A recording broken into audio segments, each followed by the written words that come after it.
British Mumbai, we saw that there was a rule of one-third. One-third of that right-of-way was given to footpaths. If you look at the Mahada layouts, what happens is once your layout is not correct, then you are like just confining people for decades to suffer a bad walkable environment. We call that whole place as future-proof. We are saying this was designed 70, 80, 100 years back. Huge wide footpaths. Very wide footpaths. Very wide footpaths. You enjoy yourself thoroughly when you're in the King Circle area. We need more people desiring and demanding high quality walkability. Hi, this is RN Bhaskar from Bhaskar Ki Business Baatein. And every week we come to you with a policy analysis or conversations or an occasional business story. And today we have a conversation. And the conversationalist on the show is none other than Rishi Agarwal, well-known activist, social activist, environment, city problems, and he has come to us to talk about a major problem confronting cities. What the problem is, we'll find out a little later, but let's first let Rishi tell me what are the kinds of projects he's taken up. Rishi, start with you. Thank you. Thanks a lot, Bhaskar, and wonderful to be with you. Pleasure. And I think over a course of 25 years, I worked on numerous issues in Mumbai. I think beginning with mangroves, saving the wetlands, the rivers, but been very passionate about sustainable cities. Okay. And that's exactly the kind of larger domain where I feel that the city should be better governed. I worked with waste management, housing, transportation is a big area of focus. And that's something which I'm working very closely on now. Okay. Yeah. Okay. What's the latest project that you're working on? So past 2 years, we've been doing a great job with walkability in Mumbai. Walkability in Mumbai, why? Is that a problem? Obviously, that's a big problem, I think. Yes. Okay. Explain the problem to me. No. So we founded Walking Project in 2012. Okay. And we're saying cities like Mumbai, Delhi, Chennai, Bangalore, anywhere you talk about, the walking experience on a street should be superlative. It should be like the best quality walking experience that we can give. Okay. Because we think the roads and streets are the most important public space which are accessible to everyone, from the poorest to the richest. And the experience which people feel in the streets while walking around their day-to-day tasks should be safe, convenient, and joyful. So this is what we are aiming at. Okay. Given Bombay, what can you list out some of the problems that are there? There are numerous problems, and interestingly, Bombay also offers numerous great experiences. So there's a lot to learn, and there's a lot to replicate, and yet there is so much which we shouldn't be doing. Okay. The most glaring part in suburban Mumbai, which is Island City later, is I think that we've neglected the widths provided to footpaths on our roads. So the first thing is that you need to be able to provide secure space. Everything else is secondary. Like in British Mumbai, we saw that there was a rule of one-third. One-third of the road width. One-third of the road width, you're Okay. right. Yes. So if you look at all our key roads like Princess Street, which we love to showcase to people, or MG Road or Veer Nariman Road, all of these roads from boundary wall to boundary wall, what is called as a right of way, one-third of that right of way was given to footpaths. Okay. So two-thirds is what is kept for the roads, one-third is footpaths, half on this side, half on that side. And that's why some of the, if you get down at Churchgate, it's such a pleasure to walk around, right? So that is what the British created as a system for themselves, which is why the roads that the British planned have better pavements than the roads that suburban Mumbai or the the municipal corporation has been building. Yes. So the if you look at the Mahada layouts, it's such a glaring kind of a problem. And then what happens is once your layout is not correct, then you are like just confining people for decades to suffer a bad walkable environment. If you look at Pratiksha Nagar in Sion, which we were documenting, if you look at the Kala Nagar layout, what's been happening, look at Lokhandwala complex in Andheri West. These are all kind of buzzing places with people. But when you go down on the street level, walkability is such a terrible experience, which is basically like we're sitting on this table. If it's a greenfield township you're developing, everything is in your control and space is not a problem because whatever space you'll take from footpaths can be given as FSI later on. And so the width has been a really big problem in post-independence Mumbai, which was not the case before independence. How do you remedy that? So difficult, right? So difficult once you've got your layout. But now, since Mumbai is in a redevelopment frenzy, so we are saying it gives an opportunity that you can get setbacks and rectify some of it. And I mean, all of us understand that all the buildings on a particular road will not go for redevelopment at the same time. But at least this is where foresight can come in, that over the next 20 years, whenever they are coming in, the setback will be there. And if your footpath was just 1 meter or 1.5 meter, you can now start enjoying 4 meter, 5 meter wide footpaths. Also, I mean, this is a conversation which we keep happening when we are at King Circle, when we are having our dosas and everything at Ramanayak, etc. We call that whole place as future proof. We are saying this was designed 70, 80, 100 years back.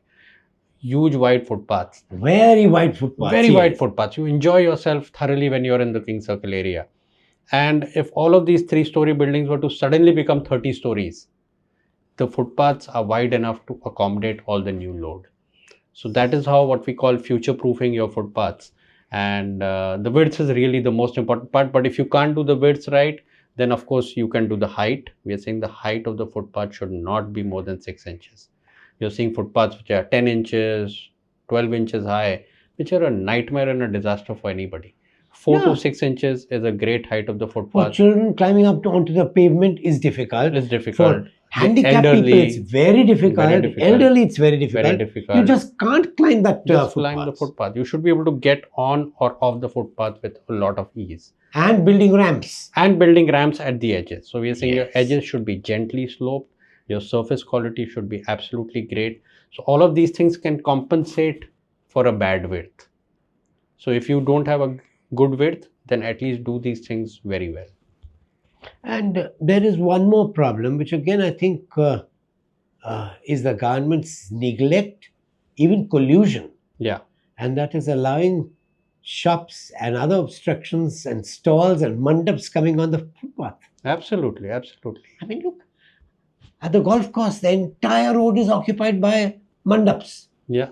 In anticipation of the festival. You lose at least 2 months in a year to those. Either it could be any of them. I mean, any of those festivals. Now, Rishi, my argument is that the Supreme Court has said the right of payments. Yes, absolutely. High Court has recently said all the payments should be free of obstructions. Yes. But the government doesn't listen. So how do you handle this? So this is where we are saying the role of advocacy groups like Walking Project is so important, right? And people need to strengthen. Walking Project is the name of your project. Walking Project is what we are doing. And and it's such a sad commentary that we have just 10 or 15 recurring donors. So I mean, that gives, I mean, I keep contrasting. If you look at the hawker unions, there have thousands and thousands of people contributing and strengthening that organization.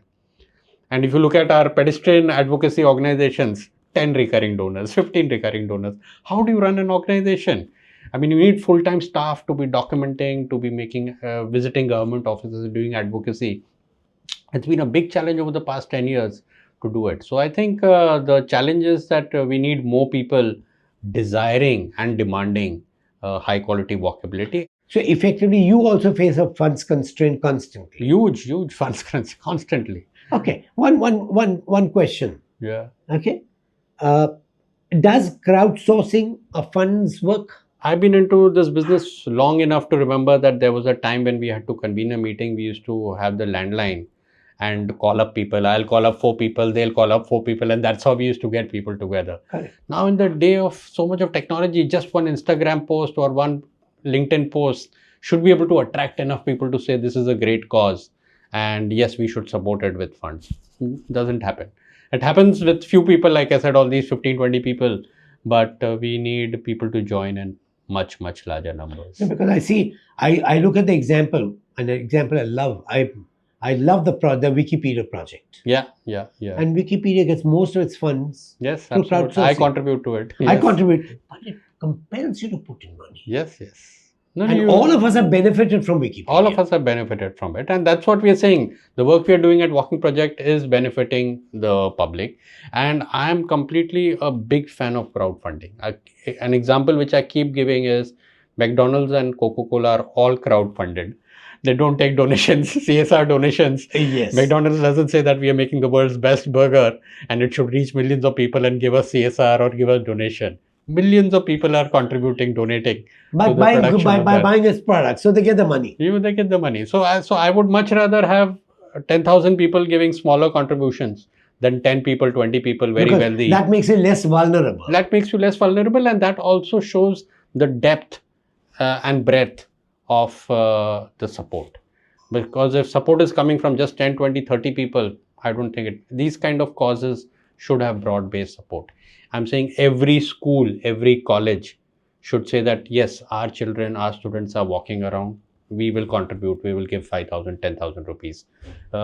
Religious institutions, temples, ISKCON, all this Chinmaya mission, so many others. People should come in big numbers. So, Rishi, you need funds, and the best way is to make appeals to others. Right. I would suggest that you try crowdsourcing also and continue working with corporates. Yeah.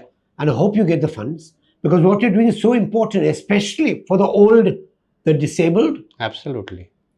And I wish you could join up with advocacy groups among lawyers Yeah. to file a case against the government for putting up stalls. Yes, yes. We are continuously in touch. I mean, the hawkers issue is the longest continuing issue in the Bombay High Court, I think. I mean, those are all practical issues. So some of the problems or issues are low-hanging. Like we say, the physical design is a very low-hanging fruit, where there is no obstruction at all, and BMC is such, and MMRD has so much money. We are having so many metro stations coming up, and right now we are actively engaging with MRDA to have the best quality walkability. Excellent. Yeah. So in a 300-meter radius is very walkable. 500-meter also progressively it becomes less, but 300-meter radius is very, very walkable. Interesting. Anyway, Rishi, I hope there's more power to you. Great. What you're doing is great for the city, and it's good to talk to you, and Super. especially after such a long time. Such a long time. Thank you so Thank much. you. Thanks Thank a you, lot. Rishi. Thank you. Take Thanks. care.